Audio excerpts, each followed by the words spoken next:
Nah, artinya ada semacam kontradiksi juga dalam imajinasi. Maksud saya itu imajinasi ini kalau kita mempelajari sejarah keislaman ya, para nabi itu justru mengembangkan imajinasi tentang umat, imajinasi tentang disebut Benedict Anderson itu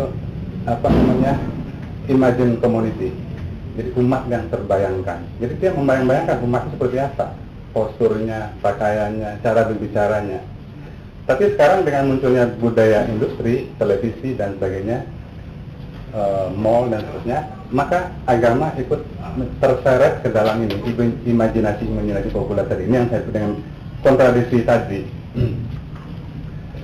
Oke, nah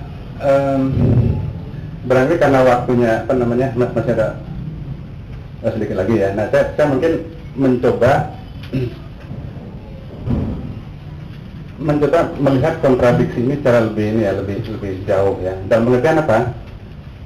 Bisa terjadi kontradiksi cara berpikir. Maksudnya cara berpikir itu bisa kita identifikasi lah ya. Bagaimana cara berpikir agama? Bagaimana cara berpikir budaya populer? Saya rasa tadi itu cara berpikir budaya populer, industri kan ingin menampilkan sesuatu semenarik mungkin, menghibur mungkin agar profit, dapat keuntungan. Itu kan cara kerja industri. Kalau ada industri yang cara kerja seperti agama, nggak bisa kan bicara industri itu. Misalnya ada industri yang cara kerjanya adalah bagaimana sebanyak mungkin membuat orang masuk surga, gitu ya. Kan nggak ada industri yang begitu. Nah, tapi sekarang dengan masuknya agama ke dalam bagian dari budaya, industri budaya tadi, termasuk televisi, maka agama menjadi bagian dari cara kerja, cara berpikir industri yang terjadi sekarang. Bisa juga cara kontradiksi dalam ritual. Maksud ritual itu, saya ambil contoh puasa lah. Puasa kan sebuah ritual kan ya. Contoh berbuka puasa lah, sebuah sederhana kan ya. Nah, berbuka puasa itu kan Nabi kan mengajarkan berbuka pakai korma.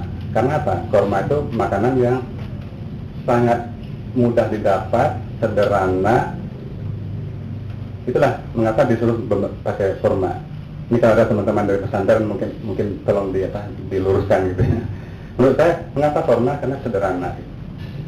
Sekarang kita lihat ada tawaran-tawaran. Saya pernah membaca ya.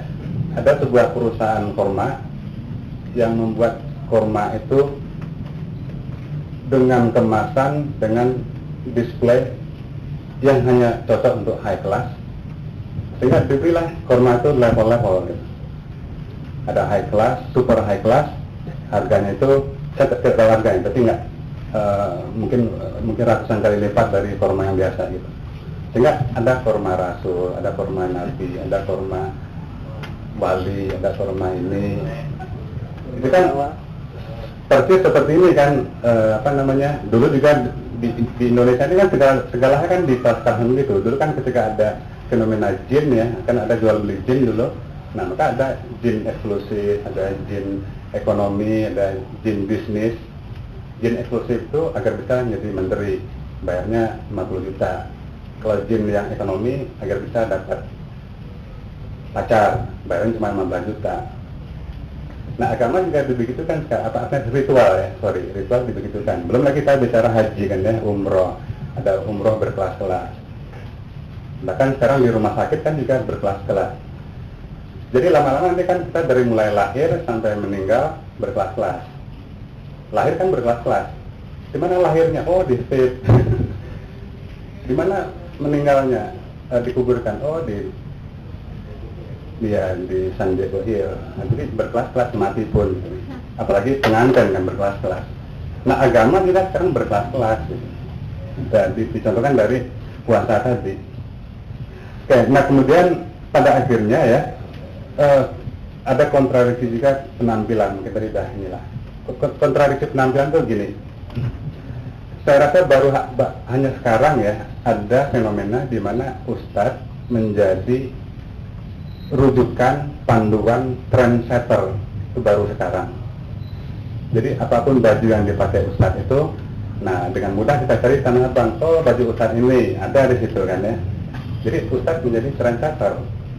Itu baru sekarang gitu. Artinya apa? Ustadz itu sudah menjadi bagian, kan translator itu kan bahasa ini ya, bahasa industri. Jadi Ustadz sekarang sudah menjadi bagian dari industri. Belum lagi para Ustadz yang ikut beriklan dan sebagainya gitu. Itu kontradiksi di dalam penampilan. Nah, pada akhirnya kontradiksi pesucian. Artinya apa? Sekarang sudah agak susah membedakan mana yang suci, mana yang profan, mana yang keduniaan, mana yang keakhiratan, spiritual. Sudah agak susah membedakan. Contohnya tadi itu dakwah tadi. Jadi saya rasa dalam kondisi yang demikian, maka menurut saya masalah agama sekarang adalah di dalam begitu banyaknya kontradiksi tadi. Masalah besar agama menurut saya sekarang adalah di luar tadi bahwa budaya populer itu ada untungnya bisa mengalihkan perhatian umat dari kecenderungan fundamentalisme ya, memang masuk akal juga. Tapi budaya populernya sendiri juga ada hal-hal yang ini juga, yang negatifnya juga. Saya tidak tahu apakah negatif atau positif. Yang saya katakan budaya populer ini ada kontradiksi. Nah, terserah kita menilai. Kalau kita mau ingin melihat Islam ini seperti kaum posmo tadi yang afirmatif itu, ya udah kita terima saja kontradiksi. Lama-lama nanti ada aliran Islam kontradiksi. Artinya Islam yang menerima kontradiksi gitu ya. Nah, kalau kita tidak menerima, artinya gini ya, Islam harus berupaya untuk sekuat tenaga untuk memikirkan agar dia keluar dari jerat kontradiksi ini. Artinya apa? Islam harus mengembangkan dirinya menjadi otentik. Otentik itu artinya tidak ikut-ikutan, kan ya. Kalau Islam sudah menjadi bagian dari industri, artinya Islam ikut-ikutan industri.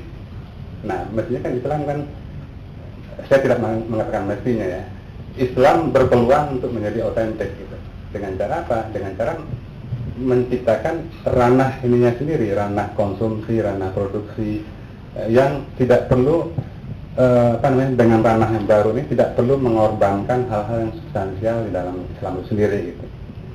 Sehingga dengan demikian maka apa yang diimajinasikan oleh para nabi dulu tidak terlalu jauh dengan apa yang terjadi sekarang. Kalau sekarang sudah terlalu jauh gitu dengan apa yang diimajinasikan oleh para nabi dulu.